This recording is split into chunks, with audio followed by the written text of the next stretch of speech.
I'ma make it work. I'ma make it work. I'ma make it work. I'ma make it work. I'ma make it work.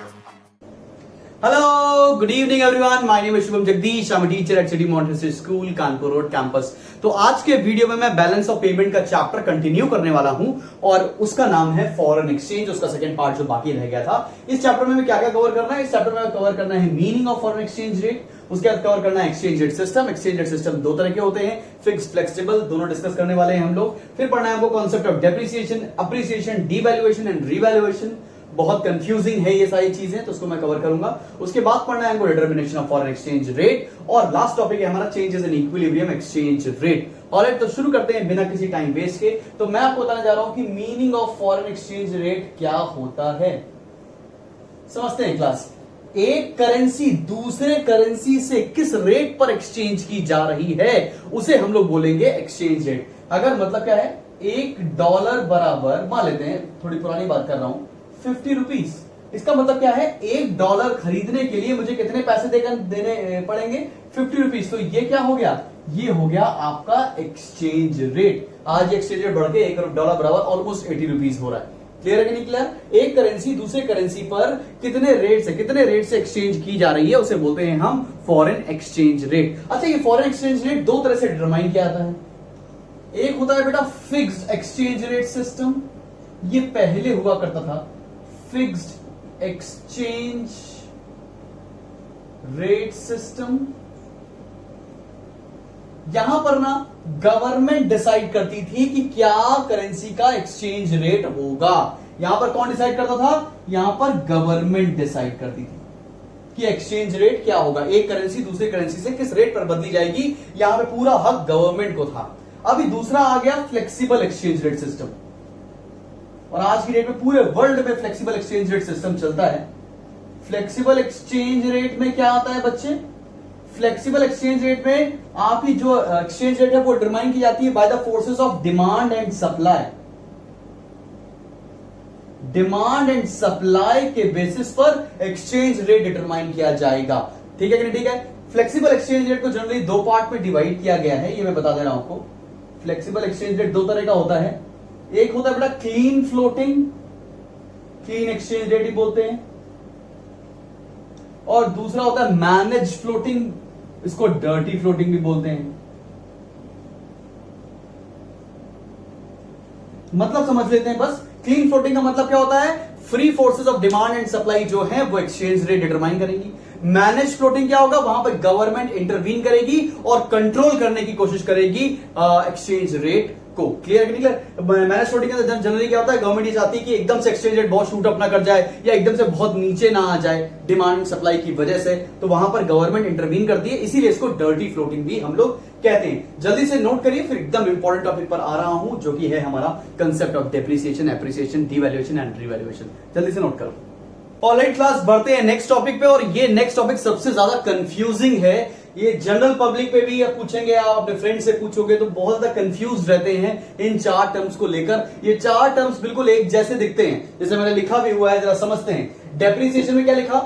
Depreciation आपको समझ में आएगा बहुत easily, देखिएगा। $1 is equal to 50 rupees, फिर $1 is equal to 70 rupees. मतलब हमारी currency in terms of dollars, मतलब INR in terms of dollars depreciate कर रही है। ठीक है? ठीक है। पहले $1 खरीदने के लिए 50 रुपए देने पड़ते थे, अभी $1 खरीदने के लिए 70 रुपीज पे करने पड़ते हैं। मतलब हमारी करेंसी डेप्रिशिएट कर रही है।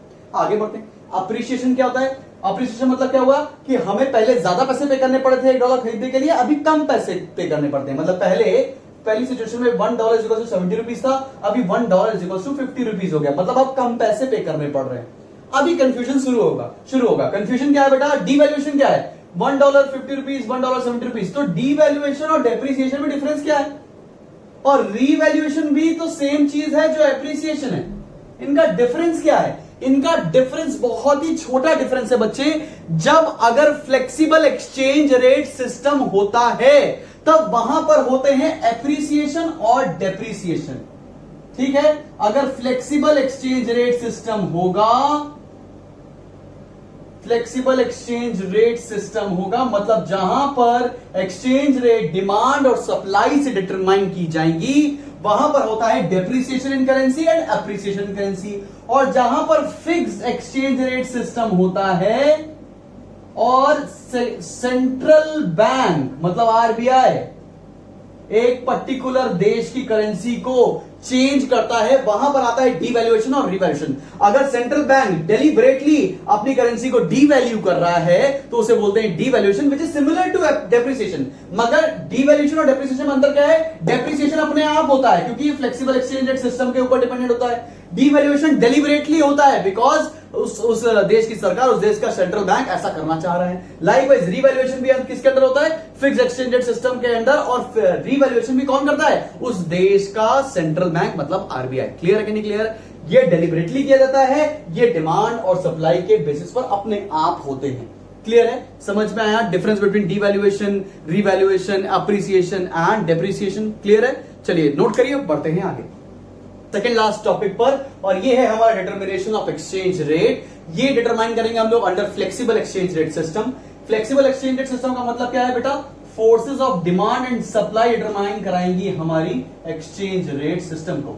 ठीक है भाई? तो यहां पर on X axis we are taking demand and supply of dollars, demand and supply of dollars, और यहां पर ले रहे हैं हम लोग रेट ऑफ एक्सचेंज। समझिएगा बच्चे लोग, ये डिमांड फॉर डॉलर्स है, it can be straight line, कोई दिक्कत वाली बात तो नहीं। ये सप्लाई फॉर डॉलर्स है, और जहां पर कट करेगा उसे बोलेंगे इक्विलिब्रियम, और ये है हमारा R0 मतलब रेट ऑफ एक्सचेंज। क्लियर है कि नहीं क्लियर? जहां पर डिमांड और सप्लाई कट करेंगी उसी पॉइंट पर हमारा एक्सचेंज रेट डिटरमाइन किया जाएगा। डिमांड और सप्लाई किस चीज की है? Demand of dollars and supply of dollars. Clear है कि नहीं क्लियर? तो मान लेते हैं इस पॉइंट का नाम रख लेते हैं हम लोग E0 और इस पॉइंट का नाम रख लेते हैं हम लोग Q। अब समझते हैं इसके ऊपर और इसके नीचे वाली सिचुएशन पर। मान लेते हैं अगर एक्सचेंज रेट R0 से R1 पर आ जाए, क्या बता रहा हूं मैं आपको? इक्विलिब्रियम कहां पर है? R0 पर, जहां पर डिमांड और सप्लाई कट कर रही है, बराबर है।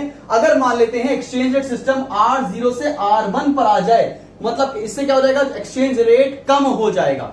तो क्या हो जाएगा? लोग ज्यादा डिमांड करने लगेंगे डॉलर्स का। क्या करने लगेंगे? लोग ज्यादा डिमांड करने लगेंगे डॉलर्स का। तो ये क्या हो जाएगा?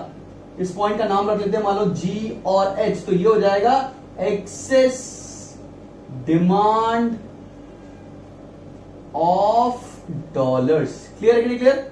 एक्सचेंज रेट कम हो गया, मतलब अब सस्ते में सामान मिलने लगा, फॉरेन का सामान सस्ते में मिलने लगेगा। मतलब एक अगर एग्जांपल दे रहा हूं, अगर मैंने बोला इक्विलिब्रियम का रेट है, मान लेते हैं $1 बराबर 70 रुपीज, ये इक्विलिब्रियम का है। अभी ये R0 है, ठीक है ना? R1 पे क्या हो गया? $1 इज इक्वल टू ₹50। ठीक है कि नहीं? ठीक है? अब बात समझ में आ रही कि नहीं आ रही? अब सस्ता हो गया तो लोग क्या करेंगे? एक्सेस डिमांड करने लगेंगे। लाइकवाइज अगर एक्सचेंज रेट बढ़ा दे, R2 पर रख दें, उस पॉइंट पर क्या होगा? मान लेते हैं ये पॉइंट है हमारा AB, और महंगा हो गया, मान लेते हैं $1 बराबर 100 रुपीज। इस पॉइंट पर क्या हो जाएगा? लोग कम डिमांड करने लगेंगे, तो यहां पर क्या हो जाएगा? Excess supply of dollars. ठीक है? ठीक है? बात समझ में आ रही कि नहीं बात? अगर R0 पर है तो इक्विलिब्रियम है, R1 पे हो गए तो एक्सेस डिमांड ऑफ डॉलर्स हो जाएगा, और लाइकवाइज R2 पर चले जाएंगे तो एक्सेस सप्लाई ऑफ डॉलर्स हो जाएगा। वहां पर लोग डिमांड करना कम कर देंगे। आई होप यहां तक आपको समझ में आया। जल्दी से ये नोट करो, फिर बढ़ते हैं एकदम लास्ट टॉपिक पर। ऑलराइट क्लास, बढ़ते हैं हम अपने लास्ट टॉपिक पर, और वो है हमारा changes in equilibrium exchange rate. Equilibrium exchange rate पर कैसे कैसे हमारा चेंजेस आएंगे, ये सारे हमको नोटिस करने हैं। आइए देखते हैं। पहला केस सॉल्व कर रहे हैं, केस नंबर 1।